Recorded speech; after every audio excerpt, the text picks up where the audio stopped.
welcome to another edition of Reality NSFW's coverage of Big Brother 24. I'm your host, Bobby Goodsby, and as always, I am joined by my co-host and good friend, Mr. Alex Rubino. Alex, how you doing? I am doing wonderfully despite the whatever this was, and more excited for our guest today. Yes, absolutely. I'm stoked to finally get to speak to one of the guys I've had on my TV screen for so long, and now I get to finally talk to him. Matt Hoffman, everybody. Matt, thank you for filling in for Brent. Thank you. What an honor for you, Bobby, to get to speak to Matt Hoffman after all these years. Hey, you know what? It is an honor. I'll take that. I'm happy to make dreams come true. That's great. You know, most people have to pay $10 on Cameo for this, so you get it for free. Look at this. We're messing with the system here. Alex, make sure you send him his $10. Really? We also want to say I'm comping this one. Okay, thank you. Bobby, we got to be splitting this then. Come on. Actually, you know what? We'll take it out of money. Fair play doesn't pay us. Exactly. We are, as you can see, missing one of our pieces here. Mr. Brent Walgamont unfortunately had work obligations tonight, so he will not be here. But like we said, we have Matt filling in to break down this crazy episode that we just had. Alex, where do we even get started? I don't know. Well, I guess we'll catch up on the week really quickly. So Daniel was the HOH. Pooch was our backstage boss. Alyssa, Paloma, and Brittany were sent backstage for the mystery twist that never happening. Daniel decided to target Michael because apparently there are only two superfans in the house. Not true. Michael and Terrence. Michael won a medieval style veto. Taylor, and then we start this episode with Taylor getting put on the block. So it's Terrence and Taylor, and we were off. And Julie just starts with saying that an unexpected turn of events has changed everything. And then we get to the fallout from the veto ceremony. So what did you all think of the week leading up to today? Yeah, Matt, do you have anything to say about this crazy first week? Yeah, I mean, you know, I feel like I grew up on Big Brother, of course, the early seasons and whatnot, and the fans are getting a little kooky now. I think they've always been involved to some extent for a while. I mean, look, I'll say this: I very rarely, if ever, in my life, find myself agreeing with Julie Chen. But she was quoted in an article recently. I don't think the fans were even happy about it, but I was like, I feel funny because I kind of am sort of behind the thing she's getting at here. Here's the thing that went on today. I assume we're talking about all that we call controversy. I think the fans are like, it's this big bubble of like, Taylor, poor Taylor. I was like it's like big, but I don't think it's like a big bubble like this. I think there's like the element of these microaggressions we've been hearing about.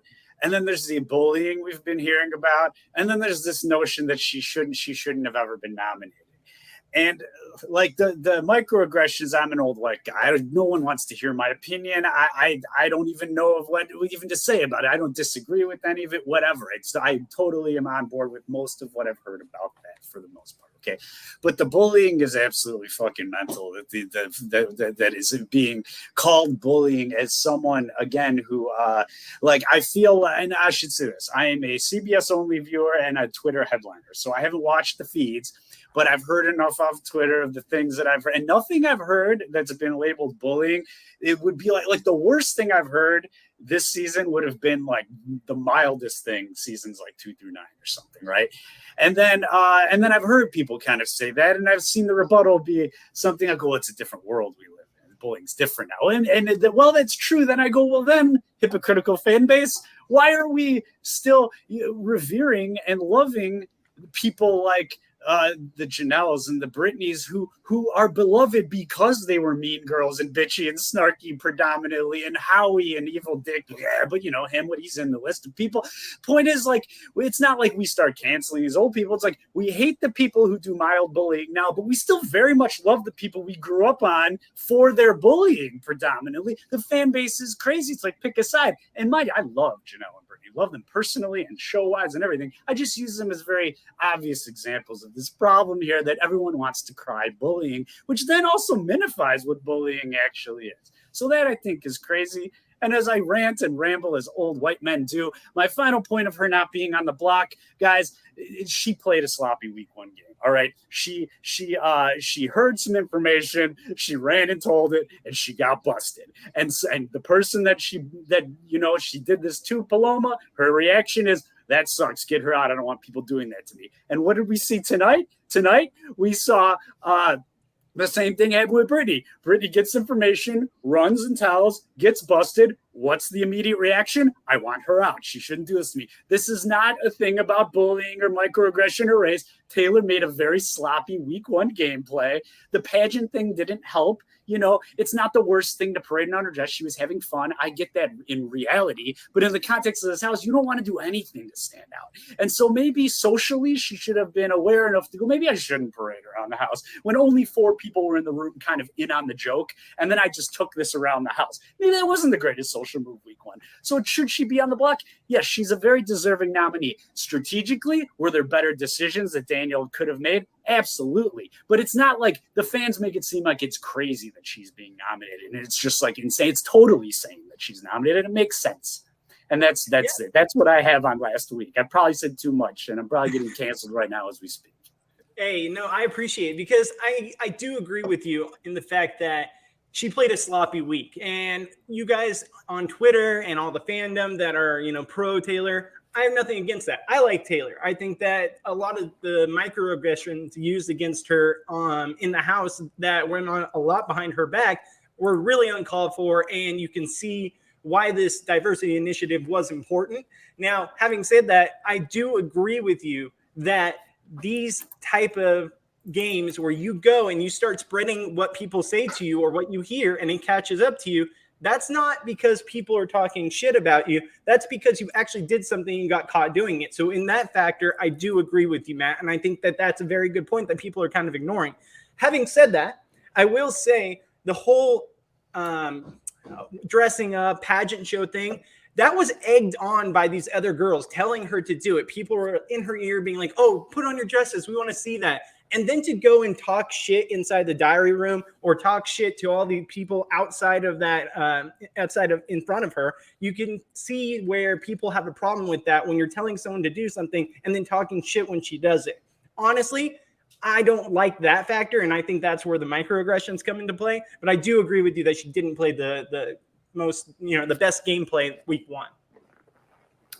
Yeah, I can't. Okay, so here's and I use rebuttal just more. I should say response because I don't disagree with like a lot of what you're saying. But I hate myself. I'm gonna ever look back in this. I wish I didn't say what I'm about to say, but I agree with Julie Chen in this situation where she mentioned in part how in this Big Brother house it really gets like that high school cliquey mentality, and so like I have this is a true question. I don't know this. Do you know if the her blabbing about with the Monty and her like kind of ratting out Paloma, did that happen before or after the dress incident? Oh man, I can't remember off the top of my head. Alex, do you remember? I not positive, no. Anyway, I feel like if she was already kind of target number 1, like, and you're in this mean girl mentality, like you're almost like it's almost like Carrie, the movie Carrie, like let's vote a prom queen and fuck with her, and she's just the person, and it's dirty, but it's not any dirtier than any other season in my like this happens, and I hear fans go like, this is another, and this I'm not one of those guys that goes, well, you had to be there. You didn't play the game. I think by and large, like even if you didn't play the game, you can kind of get these feelings. There's not this like entitlement. But one area I would say is you hear the fans go a lot, well, the edited episodes show this and you can't hide what's on the feeds because the feeds show everything. And so just like the edited episodes are some sort of microcosm of the feeds are a microcosm of the bigger things that you also, there are hours and hours and hours of things every day you're not seeing that aren't on the feeds. Conversations, things that are happening in the grass while production's doing their shit and the house is locked down and stuff. So there are conversations and just things going on. There are things that happen on a CBS show that no one had seen yet because they were happening when the cameras were off and conversations. So yeah, people are who they are in the feeds. And then, but there's more context even than that. There's like this extra third level of context that literally only the people in the house know about. And not that justifies ever racism, misogyny, obviously never never any of that. But it does, there is a picture to be painted that these fans that think they know everything because they see the feeds don't really know like everything. And that's important. Yeah. I completely agree with you there. And just to piggyback off what you both were saying, I mean, I think this is a week where a lot of people end up looking badly for different reasons, I think. And I think both things can be true with Taylor coming in as a black woman, even in this kind of a game, at a bit of a disadvantage. She's simply put, she's different than everyone else, like coming from like the pageant world, just her personality being a black woman, all of these things put together definitely put her at a bit of a disadvantage. On top of that, can I say that, like, yeah, she was mistreated by some of the players, whether they meant to or not? A little bit, yeah. And can I also say that on top of all those things, did Taylor do herself any favors? No, I think she played this week pretty badly and is lucky to be in the game.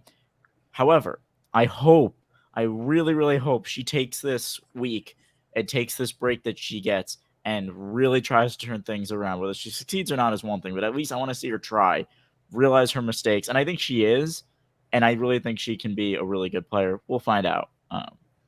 I also think like what did not do a disservice to this entire narrative and everything going on in the fan community is that the person who is at the point of all of this aggression, Paloma, is just a fucking mental case. So like if you would have had someone maybe more rational involved in the dislike of like who kind of like had Taylor in her gun range, you know, and you might not have had so much. It might not have been so intense. It might have been more like what we typically see in a season where, yeah, someone's getting picked on, but it's maybe is a little more high school than personal. This Paloma chick was just like off the rails. So I feel that even like exacerbated just all of the intensity of the situation too. Oh yeah. I mean, I think Taylor like coming in like was not the most liked. She didn't like get along with the girls very well. She didn't get along with all the guys very well. So she's an easy target. And I think players are using. And it's like what you kind of have to do in some cases is, you know what, I want this person out. I'm going to use everything I can against them, which, yes, sucks to see. Totally sucks, but it is nonetheless what we have seen for like almost every season. It's just kind of like part of the game. It's an unfortunate, and it happens way more in like the early weeks because those are the weeks you don't know people. And unfortunately, snap judgments are what you use. You know, like we get in the house, find a target, so it's not me. Get them out. Like let's go. Get me an alliance, get me a target. This is immediate week one gameplay. And it is unfortunate. Someone's going to be that target. And of course, I think every season we can point to the same thing. CBS wants to shy away from any bit of controversy they can whatsoever. So, I mean, if you just watch the episode, oh, okay, it looks pretty clear why she got nominated. And yes, those are things that caused it. But they are not going to show anything that would give any little bit of controversy or anybody acting poorly. Because there are things that like don't make total sense. It's like, what was it about Taylor that got her immediately not liked by everybody? Why did Daniel just kind of believe Paloma and like, you know what, she's going on the block and not really think things through? And listen, I like Daniel. I'm still hoping he does well. I like seeing the fan, but boy, is he a fan who kind of just goes off the first thing he hears. He's like, oh, this is bad, and doesn't think, wait, let me take a second. Let me rationalize. He's like, nope. Oh, Taylor's coming after people I like. That's bad. She's not good. Okay, they want her out. Let's go. And yeah, I don't think people, I know I'm seeing people are pointing Daniel as like a racist online. A bit early for that. It's a bit strong. We'll see. I hope he's not. I just think he's a shitty HOH. He's not a racist. He's just, and I'm with you, Alex. It's a bummer. Like I liked him. I like he's a musician super fan. I feel like clicking that way with him. And he botched this week. Matt, how's your Elvis impersonation? It's no good. It's not. It's no good. Yeah. Before we get into this, I'm just curious. I'm seeing Monet from your season. Yeah. Do you see any comparisons, Matt, between Taylor and Monet? I was actually having a conversation with Brendan from my season about this recently, just kind of talking about like how the zombie that just won't die. I love Brendan. No, I'm just quoting Danny Briones. That's why I just love that line. That's what I think of Brendan. I think there's a zombie in the house that just won't die. But we were saying, season 12 was like as white as snowflake white as can be. Our minority was a half black female Monet. That was it. and she was voted out week 2. And the reason we gave for voting her out, and did not give in a bullshit way, like in the house crazy or in the Big Brother house brains, and it's early, we're in a week 2 game, you're still kind of like, hey, we got to find someone. The reason we had was because 10 days prior, like the first night on the show, we had some HOH competition, and she happened to win 10 grand. Now, other people are going to win money and prizes, and we know this, and people are going to win the big prize, and we know this, but like, you need a reason. So like, we're in week 2, and like, hey, she won 10 grand. And you're even saying and going, who really cares? Like, that doesn't mean anything about her game, but that's what we use. Now, if that would have happened, I feel, this is what we were kind of talking about, we go, God, like, if we use such a stupid reason in this day and age with our same white cast and the only half black girl, like, it would have been a horrible thing in social media, I feel. Yet, none of us at the time were like, I mean, there was no racial backing at all, or like female or anything. It was like, she won 10 grand. We know that's stupid, but we just needed a reason. And I feel like the stuff like that, like you can't. So like Taylor, like they need a reason. It's week 1. You just need a reason. And she gave them a reason. She turned on, she gave out information. She's a pageant girl. Is that stupid? Yeah. Is winning 10 grand stupid? Yeah. You need a reason. She's the first one to get picked on. It is unfortunate. There should not have been racism aside. None of that shit should have gone on, microaggressions. But as far as looking at it from a strategic gameplay, should she have been on the block? Totally should have been on the block. Look, my hair's fucking crazy. But that's it. That's. I mean, I just feel like wow, nuts. It was just a different world, and like I feel like now, like if Monet would have gotten 10 grand, we were playing season 12 now, like we would have had some sort of like social awareness and been like, we need a better reason, because we can't just vote her out for 10 grand because it's not going to look good, you know? And it's just like, it's a different game. It's just a different game. And I don't do many podcasts. Obviously no one's knocking on the door of Matt Hoffman, but I also feel at this, thank you. But I also feel like at this point, what do I know more than like even someone who hasn't played the game? Because the game I played is not the game being played right now. And I was just minutes before taping the show we're on now, sitting with my girlfriend watching Big Brother going, how would you even try and get someone new into the show? Because it's such a steaming pile of shit, this television program now, that episode 1 was a 90-minute live comp. This episode was like a half, it's like, what are they doing to this program that used to be so awesome? And I still am a fan because I'm addicted in the way, like, you know, like a heroin junkie just can't kick the habit. And I know it's wrong and I know it's bad, but I love it. And it's like, I feel the same shame. Like a heroin junkie probably wouldn't like go to people and go, guys, I love heroin. You guys should all try heroin. And I feel that way about Big Brother. Like, I don't want to tell people I'm a huge fan, because God forbid they ever watch the show now and go, you like this shit? And I can't help it. You know, it was so good. You got to believe me, it was so good at one point.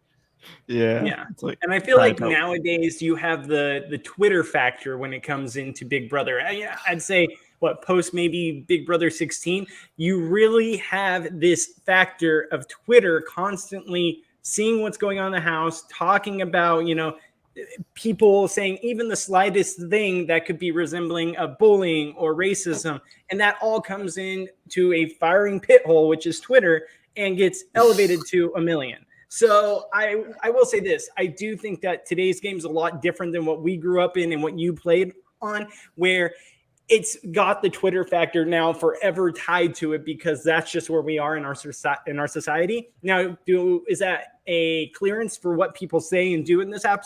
Absolutely not. Do I agree with a lot of the stuff that's said on Twitter? Absolutely not. But I think there's a good middle ground there that you can base how you play the game and how you react as a fan to this game without going overboard, trying to get people fired, trying to come for their families, and to also play the game and be the best of you on screen, because you know people are watching you, you know people are judging you no matter what you do. You could freaking forget to wash your hands and people are going to jump on you.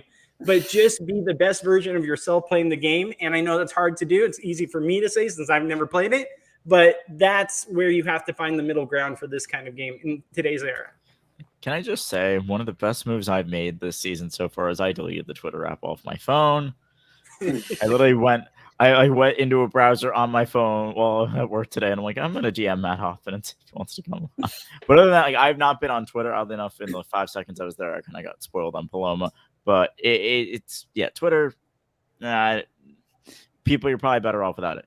regardless, this episode, after Taylor gets put on the block, the first thing we see is honestly maybe the most interesting set of conversations in the episode. It's between Paloma and Taylor, where Paloma's the one who's crying and comforting Taylor, and she goes talking about how Taylor shouldn't have mentioned that she's in pageants, being stereotyped, all this stuff, and that like Paloma's like, oh, if you have one friend in the real world, once you're out of here, it's me. And this felt like the classic case of when you're lying, you keep adding way too many details. Oh yeah, no, just Paloma, no, this is bad, and Taylor saw right through it. Yeah, I mean, again, I feel this is also plays on Paloma being a little unhinged too. Like, I don't know how much of this was just like I don't even almost believe the shit she was selling in a way. I mean, when you're not sleeping normally, it's like your brain is not 100%. When you're not sleeping and in such a pressure cooker like Big Brother, and you're dealing with anxiety, I can't imagine. But just strictly talking gameplay here, and we'll get into the mental health side of it as best we can later. Yeah, no, just said too much, I thought. Mm-hmm. Yeah, I agree with you, as I think that everything that was said there was just too far, too crazy. It was just one step too far. And we honestly get to see as we go later on in this episode, like Alex alluded to, it really comes down to her mental health. And I could see the signs early on that there was something wrong. I mean, everyone could. We saw it on Twitter. We saw it on the live feeds. And you just see little cracks of her starting to just turn into this other person. Even though we might not have liked her when we watched the show or when we watched the feeds, there was parts of her that just weren't normal. And like you said, Alex, we'll get to it here in a bit, but this is one of those signs that I feel like was just a warning sign of what was to come. Yeah, I mean, and from a strategy perspective, like a conversation like that would make maybe a little more sense in the jury phase. Maybe you're, trying to help your jury management in some way, but at this phase in the game, it just sounded a little bonkers. Yeah. Boy, oh boy. All right. So Taylor sees right through Paloma. We then go to Taylor basically on damage control, which good on her.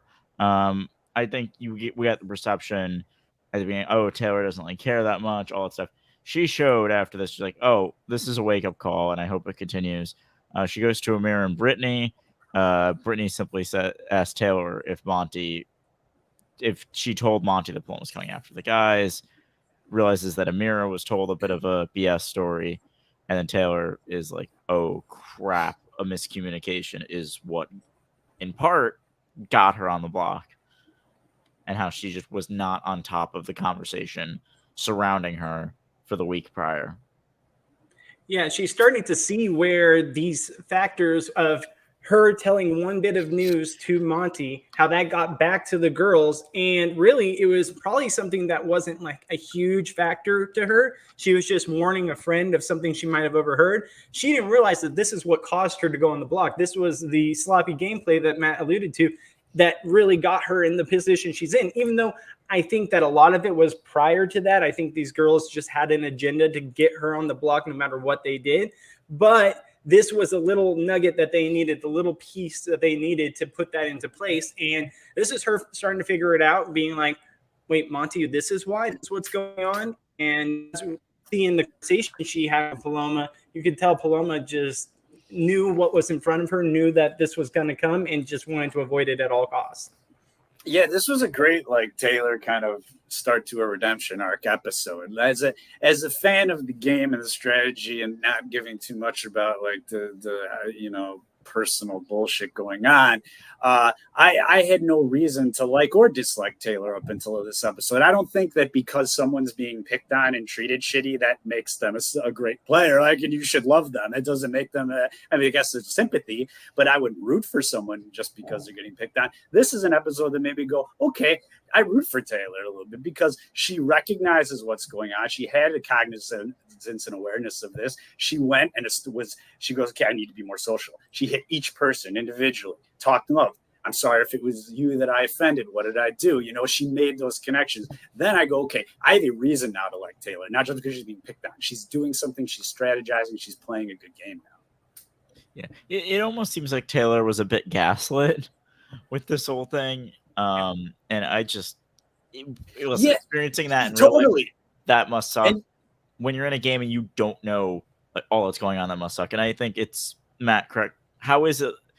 Would you agree it's so much of the just perception is reality, and like that happens right away? How does that manifest? Oh my God. Totally. I mean, just like it's spoken all the time. Like, we fans see everything. The fans see everything, but they don't like listen to themselves when they're saying that. The fans see everything, which also means that the players in the game do not see everything. And that's very important to note, because you're like these, Monty will hear this one side of a conversation. The fans have heard like everything that happened before it and after and all the rooms of the house and stuff. And, so you go, these decisions that are being made, like Daniel, what a shit HOH week, right? I think we can all agree on that. And we all agree on that. A lot in part because we know a lot more than Daniel does. And maybe Daniel could have made some better efforts to learn a little bit more, but nevertheless, we know a shitload more than he ever even could have known. So it's just easier for us to be like, this person's stupid, this person's being bitchy, this person's in, because we see it all. And perception is absolutely reality. And that when you're in the game, your perception is so much different than the viewers and the fans. Yeah. It's really something. And speaking of Monty, we get to Taylor going to Monty, and she apologizes for hurting him. I don't think she ever did. And this is where I started like, oh my God, Taylor, no. Like, she's flipping the narrative and making you feel bad for her, which deservedly so. Monty talked about being confused after their conversation regarding Paloma. He apologizes to her, and he's like, I'm going to move forward with Paloma. It's a little too late for Taylor. And correct me if to me, this week has been so much of players kind of hearing one thing and taking it as gospel and going with it. And like, I understand maybe later in the season, once you have trust in people and all that, like taking what they say at face value. I feel like week 1, like, I don't know anybody. I'm cross-referencing everything. And all these players are like, okay, you told me this. Good. I'm not going to do anything. This is the plan. Sounds good. Matt, what do you think of that? How is it? Okay. Well, I don't disagree on your perspective, because I get how you've explained it. I absolutely see the other side, because I lean more towards like, this does seem like early game behavior, in that you are in that anyone but me mentality. You're like, nobody knows anybody. If someone's talking shit about someone, I'm talking shit about them. And that's the thing, like, immediately, because it's week 1. I just don't want to go right now. And I haven't made those bonds. How do you balance that?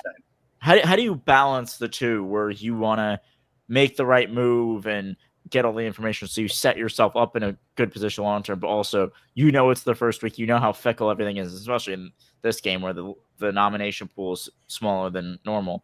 How do you balance that, like, especially early on? I mean, I don't mean to simplify this, but it's pretty simple. You just shut the fuck up for a week. Yeah, you just chill out and fair. Listen and be a sponge. And just sit on couches and listen and nod. And anytime anyone says something, you don't have to chime in with your opinion, but just go like this. Yeah. Mm-hmm. And you don't have to say any more than that. Just go, You want to know how answer questions succinctly. Just try not to say too much. And you are going to make it to week 2. And then you start kind of knowing people. And then your game kind of starts settling a little more. But that week 1 is a simple week if you just shut the fuck up. Yeah. 2 people who are impressing me so far in terms of doing that. Nicole and Kyle, actually. I am really impressed. I'm like, you were following the textbook of go to sleep and then wake up in week 4. Yeah, like that. I don't know. Who's that guy that replaced the guy at the last minute? Joseph. I forgot don't know his name. Great. Yeah. I don't know his name. He's an easy week. He's getting coached for a bit. Because I want you to be in a bit like, I want you to be in some alliances where Nicole has good relationships with Daniel. Kyle's in this new 6-person line. That's where I'm giving them a bit more of an edge. But I think Joseph also, you can make that argument. Yeah.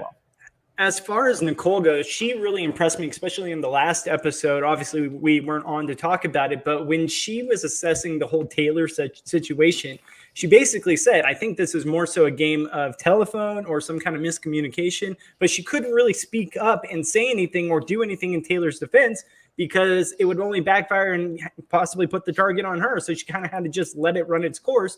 But she didn't see it that way. She didn't see it the way the rest of the house did. I like that perspective that she has. I think that she has a really good eye in this game. I think that she is one who's going to be able to understand how to read this house, underread situations, and also just kind of sit back and let things happen. And if it doesn't relate to her or really need her input, she's just going to be okay with letting it go. Yeah. Absolutely. Yeah, I couldn't agree more. I think she is like on top of the list for me of who's playing the right game at the right time right now. She's like playing an impeccable early game so far. I think. Yeah. So, I agree. Honestly, the both of them are impressing me a lot, and there were two people I was really looking forward to preseason, so that's great. I was also really looking forward to Daniel. Maybe that wasn't smart, but we'll see. We'll see how he can turn around. All right, we get to the last conversation before the break is between Taylor and Paloma, and I think knowing what we know by the end of the episode, if you're just going and not having in the feeds, you don't know what's going on. This makes it seem almost like Paloma's just like being really rude. When you watch the episode, you're like, oh, this is kind of the beginning of the end for her, at least on screen in a public way. There probably was more and all that, but like this conversation, Taylor goes to her and is like, basically, it seems like I'm on the block because of a miscommunication between the two of us and Monty. And Paloma kind of cuts her off and is like, I don't want to hear what you have to say. I want to go to bed. And then she's like, wait, was that rude? Am I being rude? And Taylor's like, a little bit. Yeah, I couldn't believe that she made that comment. Like when I heard that, when I was watching and I heard her say that, I was like, really? Like, sometimes I feel like she doesn't understand the way that she comes across. Like she might think in her head this is something justifiable, but when it comes across, it just comes across snarky and rude and semi-aggressive.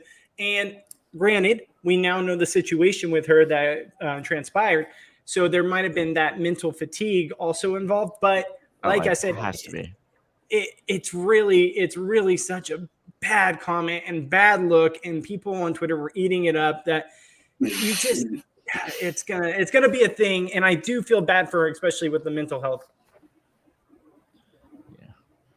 Matt, anything to add here? Yeah, no, I mean, I'm about to do it a third time, but another thing Julie Chen said, you gotta listen to Julie Chen. Everyone be kind. Julie Chen Moonves. Julie Chen Moonves. Oh, I'm so sorry. Disrespect. Matt, it's your own Twitter predator, name. Her predator husband.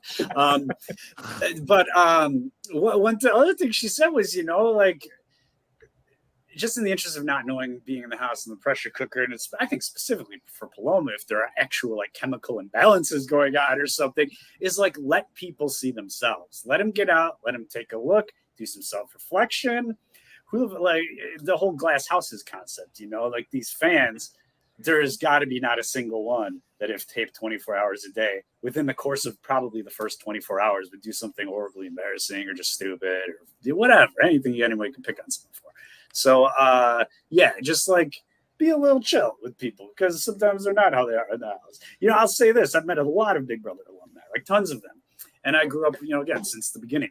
And so as a fan of the show, I definitely formed my fair share of opinions on Big Brother cast members, and plenty of them that I was like, these people are fucking stupid, and they're dorks, they're shitty, or they're shitty players, or they're shitty people, or whatever. And I would say there is like literally a single Big Brother cast member I've ever met that I can say like at first impression, like it just like they kind of fit the bill.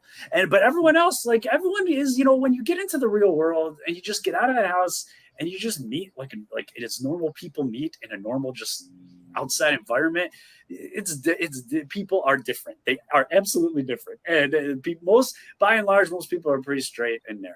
And you don't get these extremely this way or extremely that way. Once you're in the real world, it just kind of all comes together. Yeah, absolutely.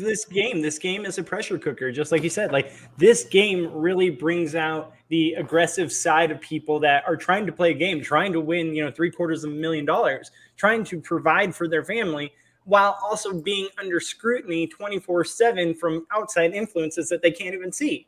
And so at the end of the day, the Twitter community can go on and on and on about how much they hate this person or how much they dislike this person and what have you. But at the end of the day, probably 60 to 70% of the people throwing stones at glass houses, like you said on Twitter, if they were in this house within the first week, they'd be getting talk shit about them because of something they said or did. So I truly believe that the Twitter atmosphere has gotten out of control. Now, were some of the things justifiable? Yeah, but not some of the things are just hateful, hurtful comments. And I could even go back to last week when we were doing our cast breakdown. Maybe we said some things that are probably a little snarky or a little bit, maybe out of line that I might eat my words at the end of the season. I had someone that I kind of got in a little battle on YouTube comments about with, not like big, but just saying, basically defending what I thought of, Turner and what I thought of him from what I knew of him outside the house. Now, do I want my opinion to change on a lot of these people that I didn't necessarily have the greatest opinion of off of something that was a 30-second video that I saw? Yeah, absolutely. I'd love to change my opinion. I'd love for them to prove me wrong. But that's just it. Everyone's entitled to their opinion. But when it comes to hurtful, hateful things, that's where I draw the line. Yeah, and another thing, look, big surprise there. I'm no jock or athlete of any kind, nor was I ever. So Big Brother is like my sport, right? But I know jocks. I know how I've seen them work in their environments. And like when you have an affiliation to a team and your friend or whoever has a different team, I mean, there's shit talking. You'll slam the players on the team. There's but the problem with us is we're nerds, and our sport is a nerdy sport, and our sport involves the internet. So we get this outlet that we can't just. But I mean, it's all just you root for your people, and you root for them sometimes in an aggressively passionate way. And sometimes, I don't know. I wish we could all just kind of have fun. Fun little ribs and jabs, because this is our sport. This is our little dork sport, and I feel like we should treat it as such. Absolutely, yeah. And I think there's something. We're doing our best to comment on how they are in the game and the way they play in the game and the way they're acting in the house. And yes, we can all acknowledge that there are things we'll call them out on things that we think are good, bad, indifferent, what have you. We can also realize when they're outside of the house, they can be very different. They can be. Listen, can they be similar? Sure. Can they be very, very different and hopefully better? Yeah. And honestly, I hope as this season goes that these people obviously entertain us, but also show us really, really good qualities about them. And I think they all have that deep down inside. So we shall see. All right. We come back. We go to commercial. Come back, and it's a lot of Paloma. I think every conversation, at least the first 5 that I have written down, all involve Paloma. She starts talking to Alyssa, Pooch, and Monty, and this is where this side alliance of 6, I don't believe they were named. They talk about the 4 of them plus Kyle and Amira, and I got to say right away, I like this group. It's interesting, and it's really I think it's really interesting seeing the way this develops as the episode goes on. But right off the bat, what do you think of this group of 6? I think that this group of 6 could have worked well. I think that this group of 6 had potential. I liked it more when they brought in Michael and removed Pooch from the plan. I think Michael brought a lot more to the table than Pooch did. But now Paloma's gone, and now this group, I don't know if it's going to be a thing. Even the people getting invited, like Michael got invited. He knew he was the last one being asked to be a part of this. And Michael was like, yeah, I don't know how much of a real thing this is going to be, but I'm going to say yes, because that's what you have to do when you're in the Big Brother house. Anytime anyone comes to you and says, do you want to be in our alliance? Say yes, because there's only good that can come from saying yes. Now that Paloma's gone, I have no idea. We haven't had feeds in the last 24 hours. No one really knows what's going on post Paloma leaving the house. So I don't think this is going to be a thing long term. Yeah, I mean, look, in week 1 Big Brother, you have about 9 alliances, and anywhere from 0 to 1 of those will make their way through even half of the season. So do I think this alliance is that 0 to 1? Nah, I don't. I think it's either going to be none of them or a different one, maybe. Yeah. Alex? Yeah. I like this group. My one thing I'll say is that, yes, I agree Michael's probably a better pick than Pooch. However, I think it's one of those things where you can't put the toothpaste back in the tube. I think you gotta, at least even if in your head Pooch is on the outside, I don't think you can act like he's gone. I think you got to make an alliance of 7, go to him, be like, oh, should we add Michael? Sure, let's add Michael. Even if you're telling Michael, okay, Pooch is on the outside, I think you got to fake it a bit more and just saying, oh, Pooch is problematic for whatever reason. Let's get rid of him now. I think you keep him at our arm's length because it's he then would have a reason to go back at everyone and be like, oh, you said we were in an alliance. What happened? You know what I mean? I think obviously Paloma's no longer in the game, but if she was, this could be really troubling for her, and I worry a little bit about how like Amira and Monty go from here. Yeah, and as far as this all goes, I feel like this pales in comparison to the whole Brittany situation we had moments later, where Brittany's talking to Monty, and to basically she thinks that Monty could have something to do with her staying in the house, due to the backstage issue and having him being the backstage manager, whatever it is. And so she's basically pleading her case because she thinks that she's pretty much done. And I understand from her standpoint. It's her and these two girls that are good with the rest of the house and that are clearly tight together. And then there's her. And I feel like I understand where she was coming from, trying to pitch that to Monty to try to get, or excuse, I keep saying Monty to Pooch. Sorry, Pooch. To trying to pitch that to Pooch. And I understand where she's coming from trying to do that. But I think that the issue is when you go and you basically rat someone out or say, hey, this is what Amira told me, and she says she's going to be coming after you, Pooch. That's where the issue, you can't just be throwing out all that information, especially on something that you don't know is going to be true and if he's going to even have a factor in it. Yeah, that was some particularly shitty gameplay. It shocked me. It's shockingly shitty. Well, she's part of that alliance, and you're going to go to a guy in Pooch who's not part of your alliance, and you're going to throw someone who's in your tight girls alliance under the bus. If you're going to do that, at least have something to fall back on to actually prove it to be true, and not just some guy that you think is going to have some kind of factor in you staying in the house when you know at all if that's going to be true. Makes no sense. Got to refer back to my week 1 satisfaction guaranteed playbook of shut the fuck up. That's all you need to do is just shut the fuck up, and none of this would have happened for her. Oh my God. They don't do that, and they tank their games. This may be some of the, I don't want to say worst gameplay we've seen in week 1, because we've seen some individual players play week 1 very badly. However, I think this as like a collective house has had some of the maybe the worst week 1 gameplay we've ever seen. Like, I mean, the only people. Hey, Kyle Moore. I'm sorry. Said, hey, Kyle Moore. Hey, Frank. Oh, you out there? You guys out there? Yeah. Oh, That's Kyle. Kyle Moore, BB Canada. But I will say, I think there's nobody who comes out of this week, I think, particularly positive. I think the people who come out the best are the ones who did go to sleep. Like Kyle, I think actually Kyle might be in the best spot of anybody. Woo. Kyle, Nicole, like they're probably in the best spots. Like nobody's in if I'm giving them a score, I think they all say start at 0. I think maybe Kyle and Nicole, a few of those are at like a 1 or a 2, and everybody else is in the negatives. Nobody. I would put Michael up there too. I think Michael had a pretty good week. All right, but I still think he's like barely. Start. Yeah, he's barely above the average though. I don't think he's anywhere great. Like there's nobody I can say, oh, they played this week great. I think Nicole positioned herself perfectly. I think she is. She's the best in the house. Oh, I agree. I think she might be the best. Her and I still think her and Kyle are probably in the best position. I don't think it's great. I gotta give her. I think she needs time. I don't think she can be great, but like this isn't like Kyle. Kyle, not that he gave a shit at all, and I'm certain he doesn't. But as a point of fact, he had a mighty, mighty uphill battle trying to make me not extraordinarily annoyed with him perpetually based on his like preseason and even just his intro videos. And so I was like, this guy is going to be absolutely just unbearable.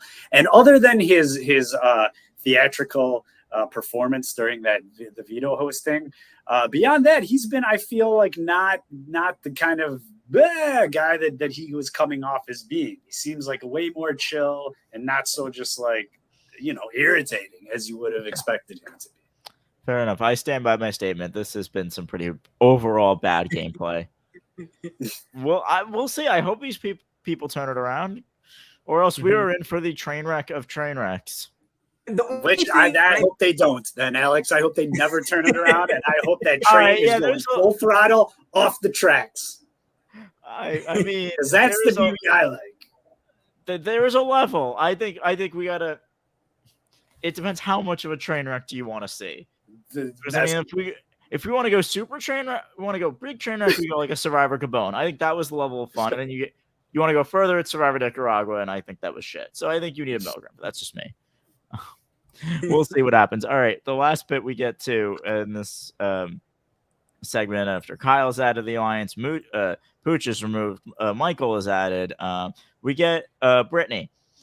She talks to Pooch because she thinks in case he has a say in the backstage decision, good idea.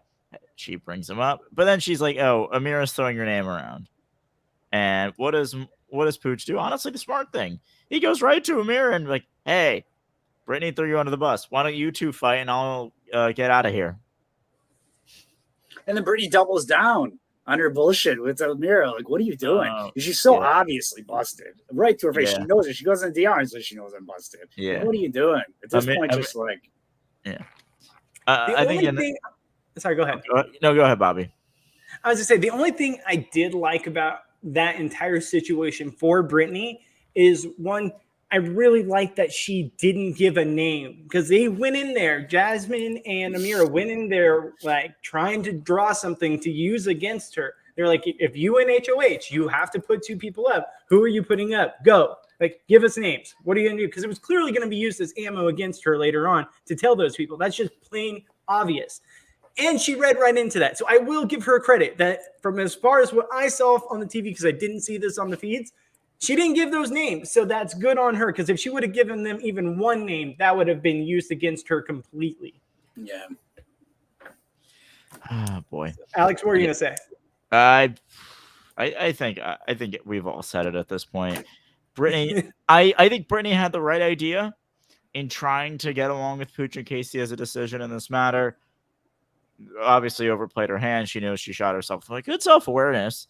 And I will say this, I'm really curious to see how Brittany and Amira can get along, if at all, and how they each play, especially Amira plays like this non-trust and dislike of Brittany, because she overplays it. I think they'll shoot themselves both in the foot. She plays it right. I think she can get Brittany out and really improve her game. We'll see, or at least have a shield in front of her. Yep. All right. So should we get to the ads, since we waited last time?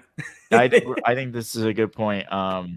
Because next up is all the Paloma deep stuff. So after this these ads from Magic Spoon and Blue Chew, we will come back. We will talk about Paloma, all her mental health situation to the best of our ability, the HOH competition that took way too fucking long, and nothing else, because nothing else really happened. We'll be back. We're all trying to eat better, but healthy breakfast doesn't have to be boring. Magic Spoon has the amazing flavors you love, but without all the bad stuff. And it's amazing as a midnight snack right before bed. 0 grams of sugar, 13 to 14 grams of protein, and only 4 net grams of carbs in each serving. That's only 140 calories per serving. It's keto-friendly, gluten-free, grain-free, soy-free, and low-carb. And build your own box. Available flavors to build your very own custom bundle are cocoa, fruity, frosted, peanut butter, blueberry, cinnamon, cookies and cream, and my favorite, maple waffle. Now, Magic Spoon recently brought back their 2 super popular flavors, cookies and cream and maple waffle. Thank goodness. But they're back permanently. And when these flavors were first introduced for a limited time, they sold out extremely quickly. Now, I'm here to let you know you can get them again or try them for the first time. Why? Because they're delicious and indulgent. Johnny, Magic Spoon has so many great flavors that I really enjoy, and even my kids enjoy them. We have the cocoa, fruity frosted, peanut butter. All these are really great combinations. They enjoy waking up in the morning and getting some Magic Spoon right off to start their day great before they head off to school. I think everybody listening should give Magic Spoon a try, or if you've tried them already, it's time to reorder. Let's get you some more Magic Spoon and get your day started right. Hey, when I finish a podcast late at night, the first thing I'm thinking is not sleep. It's let me grab a delicious bowl of Magic Spoon before I go to bed. So go to magicspoon.com/survivor to grab a custom bundle of cereal and try it today. And be sure to use our promo code survivor at checkout to save $5 off your order. And Magic Spoon is so confident in their product, it's backed with a 100% happiness guarantee. So if you don't like it for any reason, they'll refund your money, no questions asked. Remember to get your next delicious bowl of guilt-free cereal at magicspoon.com. bluechew.com/survivor and use the code SURVIVOR to save $5 off. Thank you, Magic Spoon, for sponsoring this podcast. Thanks for sticking with us through the ad break. Don't forget, for more exclusive Reality NSFW content, visit adfreeNSFW.com. This episode of Reality NSFW is sponsored by Blue Chew. Say it with us, Blue Chew. Blue Chew is making waves and bringing more confidence to the bedroom by offering chewable tablets that can help men get stronger and longer lasting erections. That's right, we're giving away super hard dicks. Blue Chew is a unique online service that delivers the same active ingredients as Viagra and Cialis, but in chewable form and at a fraction of the cost. Blue Chew's tablets help men achieve harder, stronger erections to combat all forms of ED. Blue Chew is an online prescription service, so no visits to the doctor offices, no awkward conversations, and no waiting in line at the pharmacy. And it ships right to your door in a discreet package. The process is simple. Sign up at bluechew.com, consult with one of their licensed medical providers, and once you're approved, you'll receive your prescription within days. And the best part, it's all done online.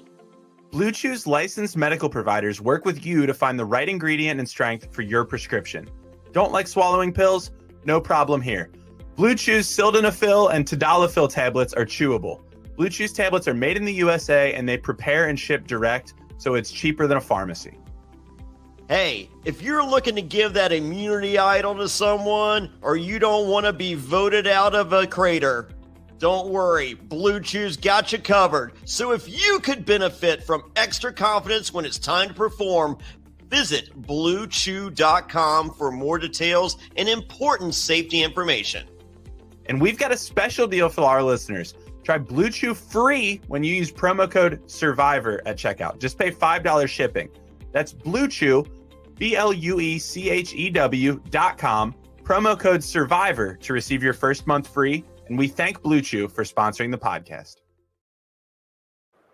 All right, guys, welcome back from the break. Now, listen, if you're watching us on YouTube, please give us a like right now.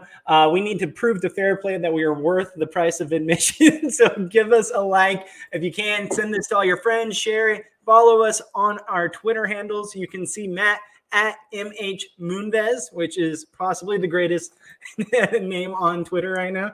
And then we got Alex Rubino.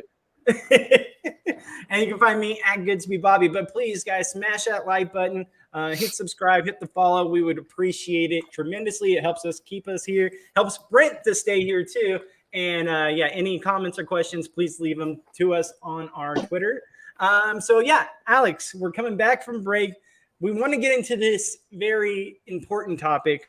Now, Paloma ends up leaving the house. They end up, I don't know if they pulled her from the game or if she wanted to leave on her own accord. It wasn't very clear in the episode, and we haven't had feeds since then to really clarify it.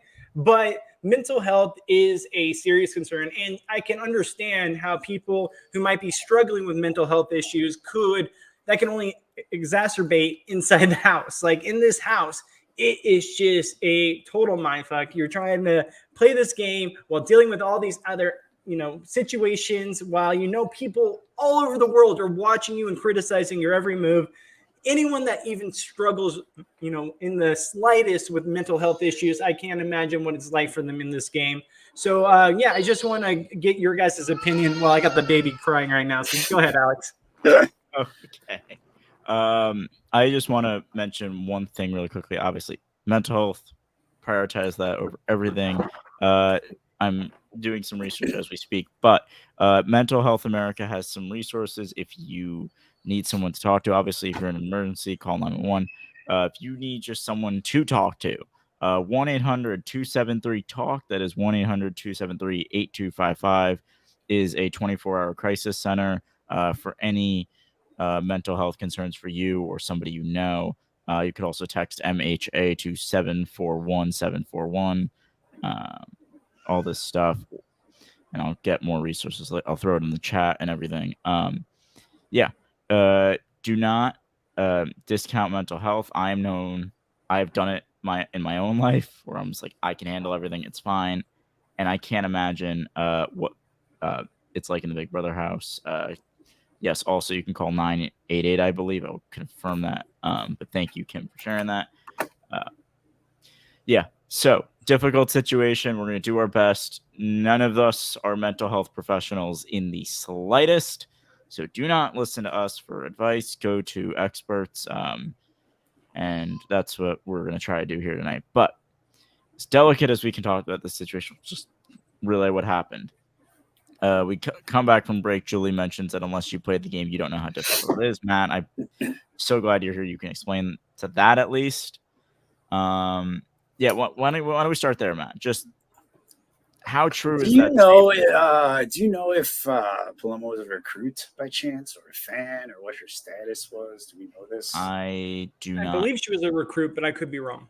I will. Yeah, look, I don't know. Like, I happen to see a question in the chat here. It says, Matt, is it that big of an adjustment going into the house, or are we dealing with snowflakes in this new era?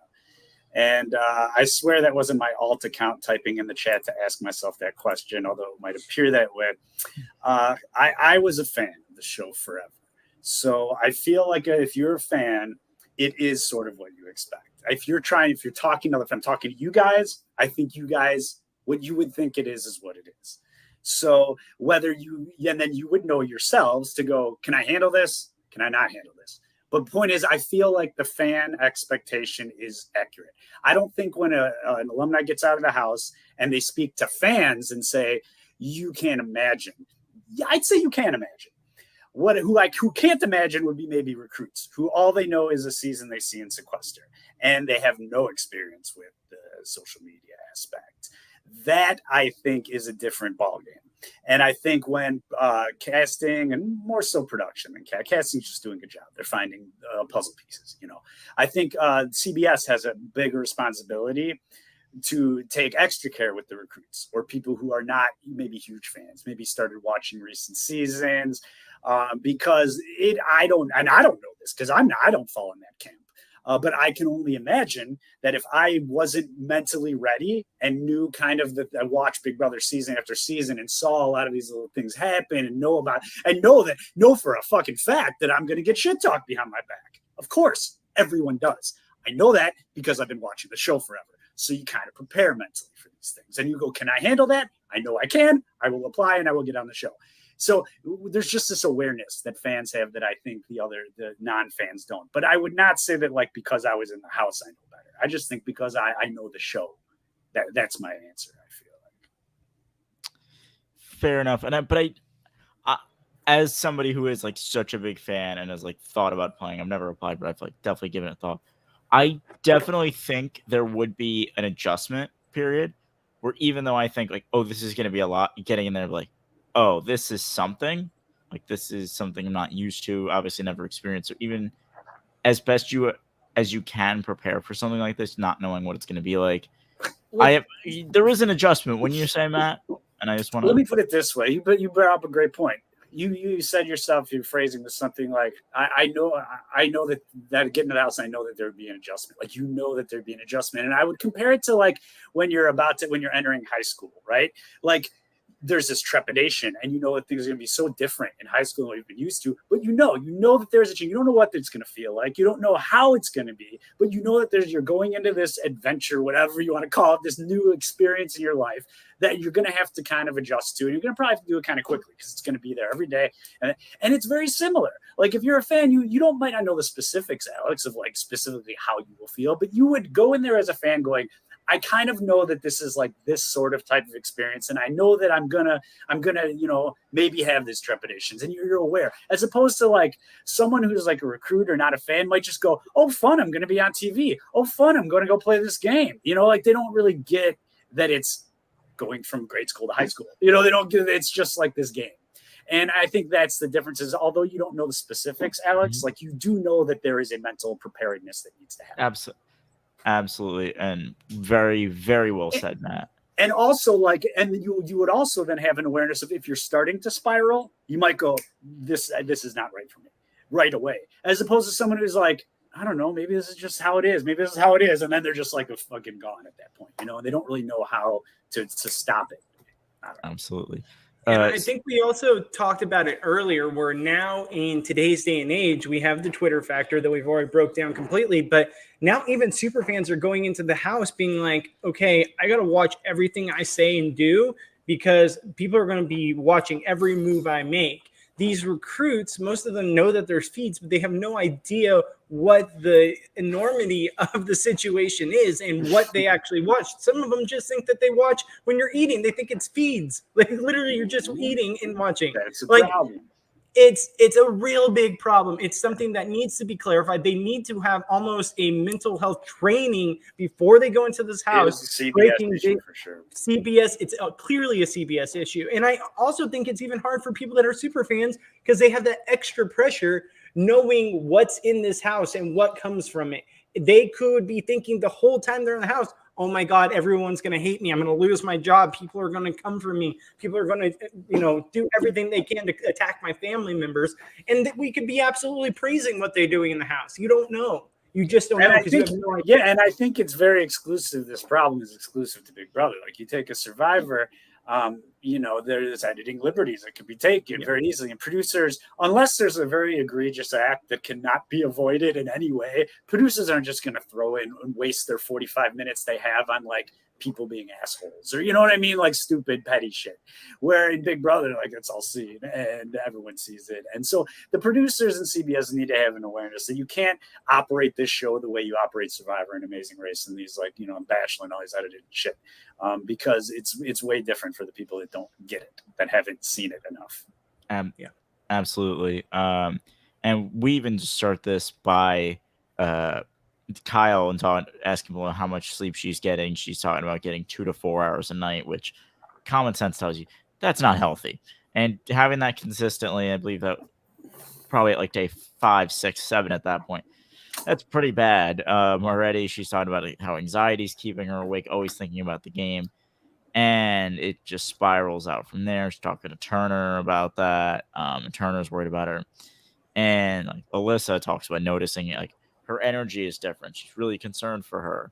Alyssa's and all these players, I think, did a really, really good job. Like every single one of them we saw on screen of trying to almost take the game out of it and really care for her as a human being, which I really, really appreciate in this instance. And like, listen, we're going to have issues with this cast. There are going to be people we already have issues with some of them a little bit. These people that like we don't like, but as human beings, I think they did a very good job. They're giving her as much help as they can. And then she goes into the diary room. One thing I do want to mention as well. So I gave out information from Mental Health America. They have a lot of good resources. Additionally, the National Suicide Prevention Lifeline is in the United States. It's a suicide prevention network of over 160 crisis centers, running 24-hour service for anybody with obviously suicidal issues or just mental, emotional distress. You can text them, call them, whatever you need. Currently, the number is 1-273-8255. That is changing on Saturday, actually, to just be 988. Just so it's nice and easy to remember. 988 starting Saturday is that number. Call, text, whatever you need. Please, if you're going through anything, even if you think it's minor, just reach out. They are there to help you 24/7. And if you're not in the United States, we will look for a number in their area. Yes, that number currently is 1-800-273-8255, or you can text HOME to 741-741. Yes, and that number will still be live as 988 launches on Saturday. They're making it easier for you. But please, I can't say it enough. Prioritize your mental health. Your job's not as important. Friends aren't as important. Nothing is important as your mental health, because without your health and you being alive, you won't be able to enjoy any of it. All right. Yeah. And don't forget to pick up those boner pills from our sponsors too. Yes. Also. Yes. But please, it really helps the channel. Yeah. In all seriousness, though, yes, we're not mental health experts. Talk to people who are. And yes, prioritize it. Okay. Daniel comes out of the diary room, gathers everybody. You know what's happening at this point. And he's emotional. He can't even say it. They just say that she'll no longer be in the Big Brother game. she's passing on and she loves everyone and wishes them all the best. And then we get a moment that I know some people aren't going to like. I really appreciated this. Monty asking if they can all pray for her. Religion aside, I think it's showing, it to me shows the character of these people that for Monty, for example, he's someone who, when you pray for something, that means a lot to him. That's like the most important thing you can do.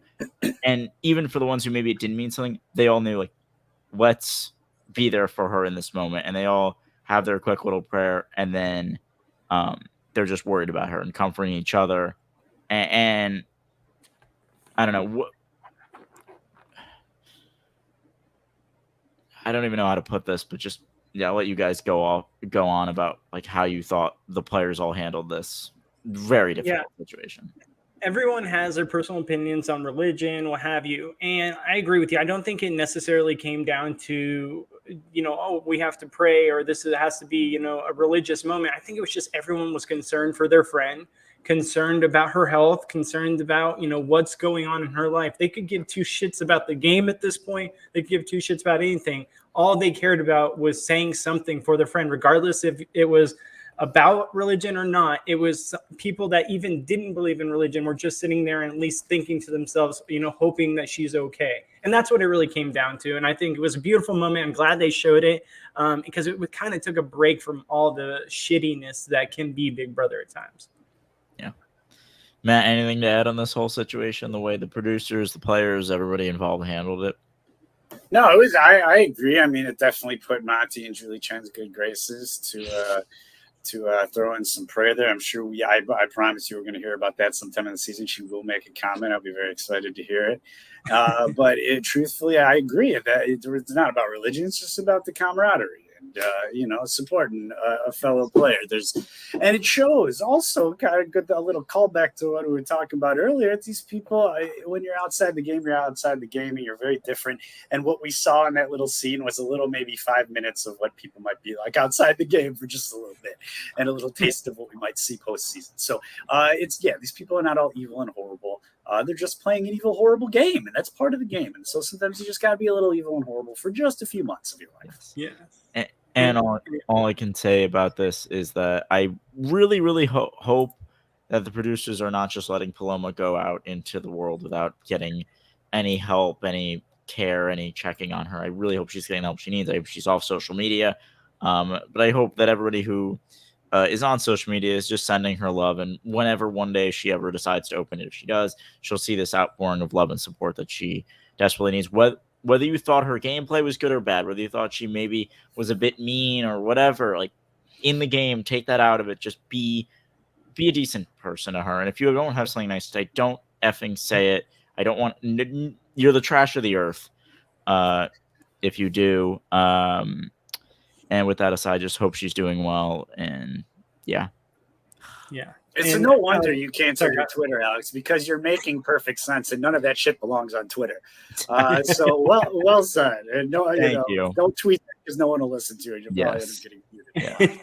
And I didn't want to rush the whole mental health thing because I think it was very important, but we are over an hour now, so we might have to rush the last bit of it. I'm happy to, because nothing else happened. All right. Let's spend the next half hour talking about every round of the competition. Yes. You want to get that? Yeah, we get back. All right. So we get back to the game. In the twist, no surprise, America decided to save Brittany. We learned that, guess what? Alex was right. I was so right about what this twist was. And I'm annoyed that I'm right, but I was right. So the plan, and I like that they always were very transparent what the plan was, that the house guests would have voted to get rid of somebody, whatever. They would have voted somebody out. And then somehow they were going to pick one of the two backstage players who weren't safe. I don't know how that was going to be picked, but whatever. And then the loser of the competition would go home. And I imagine they may have just been set up for that obstacle course. That's my guess. I don't know. But they probably had something up their sleeves. Paloma. Well, you're giving them a lot of credit, Alex. I don't know. I don't know. But they have this plan, and they say since Paloma was one of the backstage players, the twist is over. I don't think it mattered whether she was or wasn't. I think the twist would have been done. Everybody's safe. Taylor escapes near death. Daniel's in even more trouble now, and we move on Let's But- just say this: as fans, the whole Paloma mental health thing aside, we're all really hoping we were going to get a Taylor versus Paloma on who's going to go home showdown. It could have been amazing, but I'm glad that she went the way she did. But for the TV aspect, that could have been really good. We were kind of, but it's unfortunate we didn't get that. Yeah, and I'm seeing people saying that like we won on this episode. I don't think anybody won on this episode, but I am glad to still see Taylor in the game because now I think she's got a fight under, and I kind of hope she wins HOH. Because boy, would that be fun. awesome if she does. The only other person I wanted to win HOH more was Indy, but that's not happening. All right, so the competition really quick called Bye Bye Backstage. And like it's funny, the first round they didn't call it like the HOH, but it was, and we have to go to 9,000 commercial breaks. But it's just one-on-one races on a stupid obstacle course. Oh God. It was hey, I saw you had a kid. I heard you. How did you get that kid to stop crying so quickly? By the way, that's insane. It was like you heard this screaming, and then you're like, "Kid's crying. I'll be back." And like 2 seconds later, it's fucking silent. I'm like, "What'd you do to that child, Bobby?" But anyway, what this was like to me was like if you log into your kids, if you send your kid in camp or daycare, and you log in and check the online footage just to see what they're up to during the day. That's what it feels like looking in like looking at your kid's daycare camp. Like, oh, look at they're playing games today. They're in the competition. You're just sitting there watching it. Just, that's what Why do you think I'm like saying we need a rush here? I'm getting texts from my fiance being like, where the hell are you? God damn it, why is it taking so long? Because she's taking care of the baby. Bobby, if you need to head out, Matt and I No, it's fine. The amazingness that there was this season 12's Matt Hoffman, and she'll completely understand. She must understand. This is not like something that has to happen every day. Yeah. Okay. No, I told her I'll take her once I'm done here, so it's fine. Yes, Matt, you were. Matt, Bobby, you're in for fun. You owe your fiance a lot, but you have no idea. This what did this start at? Like the half-hour mark. Boy, did the episode have a lot to milk, and milk it they did. Oh my God. 3 segments to just not even to do half the competition. Was this worse or the episode 1 dragging out competition? No, this was worse. I think this was less entertaining, but also episode 1, this was their plan. This episode, I'll give them a little bit of the benefit of the doubt of they had a better plan and everything fell through. That's why I love this one. It was just like comically bad. Episode 1, I think, like was a little. It was a little fuck you to the viewers because they made us sit through this 90-minute competition as though it were live, but then they'd piece in the little diary room clips, and it was like, you assholes, this is all taped. Like, why are you doing this to us? You definitely, obviously, had the opportunity to edit this better because you're showing us these TR clips. Whereas this night, they just ran through it live, and it was almost just a little more sad. Yeah. I'm sorry, nothing is worse than the piercing competition. That piercing competition was just atrocious. It was bad. It was horrible. But Bobby, here's the thing about that. Who came up with that? Hold on, let me counter you on that though. That was bad. That was about 90 seconds and we were done. This was half an hour. This was so bad. I love when Chenbot doesn't know what to do and things like that. Oh my God. This episode broke Chenbot in every which way possible. And I'm looking totally on the fritz, malfunctioning. Yeah. I don't see any updates on the feed, so they have not come back to my knowledge. But so I'll really quickly just tell you who won everything. First race was Pooch and Michael. Michael beats him. Great. Kicked his ass. Yeah, kicked his ass. Second was Taylor and Alyssa. Taylor wins that in a nail biter. Third was Indy versus Joseph. I wanted Indy to win HOH more than anything because I just think she'd be a fucking train wreck. And that will be fun. One day she needs to win, but fine. Joseph, the guy who's asleep, wins that. Go to commercial. We have Brittany and Amira. Amira won that, right? I believe so. Yeah. Okay. Yeah. Amira won that. Nobody cares. We get the only interesting thing happens next. Jasmine and Terrence. Jasmine wins this and then sprains her ankle and says, you know what? This episode's already off the rails. Hold my beer. Yeah. All right. After they canceled the twist, hold my beer. I want to be Christmas Abbott. Yeah. She rolls her ankle. Julie's like, we'll be right back. Has nothing else to say. Is so broken. Is like nothing. No idea. We will be back. It's awful. Thanks, Julie. See, I think the next one was my favorite of all of them because it's when Julie comes back in panic mode. She's like, "Guys, hurry the fuck up!" And the two names drawn are the people who can't finish the competition, and they're pitted against each other to finish. And Julie is just like, fucking smoke coming out of her circuits and stuff. Is great. Yeah. So so after Jasmine wins that and rolls her ankle, hopefully she's okay. We get Kyle and Turner. Kyle wins that and smokes him. And then we get, even though we have 2 names left, Monty. We need to, Daniel, you need to draw the names out of the box so we know what color they go to. Who cares? Just say, Monty, you're going to one color. Nicole, they wanted to prove that the chips were there. Oh, it's great. The chips, stop. Who cares? All of the bullshit potential rigging that fans call them out for, and this is the thing that they we're going to show you guys. Oh my god! When we have 10 seconds left in this. Yeah, we have no time. Makes them run, and Monty's running to get there, and then you have to start right away, whereas everybody else hits the buzzer, whatever. Monty wins that. Yay! We get Julie. The HOH will finish Sunday. Wednesday Savito, and the game will change Thursday. They've been in the house for 2 weeks, and somehow that will have an impact because the game will change, and we're getting another fucking stupid twist. I guarantee it.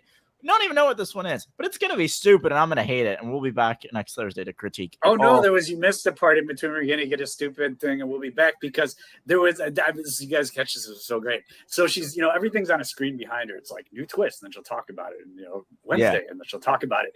And then it was there was no time left. It was the 0 second mark, and up on the screen pops Thursday live eviction. And she in her Chenbot brain, she's like, I can say one more thing. I can either do my job and say what's on the prompter behind me, or I can quote Jesus or something. And she's like, be kind instead of doing your job. How about just do your job? And then maybe if there's time for be kind, then you say be kind. But for priority should be your job, I feel like. No, doesn't matter. She's got immunity with this job. Her husband can be a predator. It doesn't matter. She's got this job as long as she wants it. Doesn't matter. You don't need to do your job. Do whatever you want. So she's going to tell everybody to love one another again, which was the same quote as last week. Honestly, about a good one. I wish she maybe said a little something about Paloma. She didn't. Oh my god, when people weren't hearing her, they couldn't go. They're like, "Is that go? Go! BB technical flubs. They just make my heart a flutter. Imagine just hearing "ready, set." Go. Also, it's been 24 seasons. How do we not know how to edit a competition where 2 people are running in an obstacle course? It shouldn't be that hard. Get me one camera with the lane and just have them go. No, I want a split camera where I'm seeing both of them run so I know exactly who's beating who. How hard is that? Very hard. And I gotta say this about the whole Jasmine thing too. They're like, hey, can we get a couple guys over here to take her off? And they're all just standing around her being like, are you okay? Everything all right? I mean, they're being human. I'm not gonna. Production was panicking. They're like, go to commercial. Go. Push her off the mat. Are you okay? I'm not gonna pick you up and move you in case you're. Who the hell knows? Her leg could have been broken. But they're doing that flyover thing where they right before they go to commercial, and you're just looking at the cast. You can see them all looking up to God, the producers, telling them, "Get her off the mat now, God damn it!" Yeah, all right. He's over there swearing, using the Lord's name in vain. You could have watched this competition, and I will tell you everything you need to know. The 7 people moving on are Michael, Taylor, Joseph, Amira, Jasmine, who rolled her ankle, Kyle, and Monty. That's all you need to know. One of those 7, and it's likely not Jasmine or winning HOH, and that's it. I said that in 30 seconds, and it took half an hour to figure out. I love how also Monty and Nicole were both trying to throw that, and both of them were under the pressure of who's going to hurt Julie's feelings by keeping this competition going. Guaranteed, if they were the first one pulled, that this would have been the only round we saw the entire night, because both of them were doing everything in their power not to win this competition. That was the worst throwing of a competition I think I've ever seen, in bobbing at a time crunch. Yes. I want to shout out Hamster Watch for one of their tweets. I've been looking for feed updates. One, go follow Hamster Watch. They're amazing if you need to know anything about Big Brother and the feeds. Julie Speed talking there at the end, the cautions and side effects at the end of an RX drug ad. At least that's what she was trying to do. I don't know, but and there's an episode, and we're done. Okay, cool. Oh God! Oh, God, yes. This show, this season, like this is in some ways why I love Big Brother, but yeah. Wasn't this fun? All right, Matt, anything left to add? No, nothing. This was shaping up to be a remarkable season again. Yes. Yeah, Matt, we just want to thank you for being here. Like I said, guys, if you want to follow Matt on Twitter, it's at MHMoonves. Also, Matt, after we're done here, we have like a little video at the end, and then Alex will take us out. So before you log off, just we'll talk to you once we're off there. But Sure. Alex, thank you so much also as well for co-hosting this without Brent with me. Like, amazing job. Couldn't have done it without you. We love Brent. We're excited to have him back next week. But hey, if he's not here, you still get a good show. So thank you guys. That's awesome. Can I mention one thing before we sign off? Yes. I am going to re-promote. If you know somebody struggling with any kind of mental health, small, big, it does not matter. Get some help. The National Suicide Prevention Lifeline is currently 1-800-273-8255. You can text HOME, HOME, to 741-741, or even go to speakingofsuicide.com/resources for any other resources. If you're in the U.S., there are different numbers if you are around the world, but no matter what, go get some help. And on Saturday, that number will still be active, but you can also just call or text 988 as the universal number. Even if you're not contemplating suicide, whether you are or not, just you get some help however you can. Go to therapy, go to any mental health in your area. There's no shame in doing it. We all need it, and maybe I need to take that advice as well. But yes, do not take anxiety or anything lightly. We hope Paloma's doing okay. Wish her all the best. And with that, Bobby, take us home. All right, guys. Like I said, you can find Alex Rubino at Alex Rubino on Twitter. You can find Alex M. Rubino. Alex M. Rubino. Sorry, I always forget that you have that. Wait, you are on Twitter? How did I DM you, Matt? I have. I thought you're like done with it though. Like you're active. You'll be on. I have the account. I'm not on it. I literally opened it today to text you, and that was it. But yeah, Twitter and Instagram are at Alex M. Rubino. If you have a problem with me, it's at Johnny Fairplay. Yeah, and I'm at Goodsby Bobby. I'm just as bad as Alex. I do not post anything really at all on Twitter, but I am there reading all the comments. So thank you. And then we got, like I said, Matt at MHMoonves. Thank you again, Matt, so much. Last second coming on here and talking with us. This was an absolute pleasure. Thank you, guys. It's fun. All right. Well, we'll hope to have you again in the future.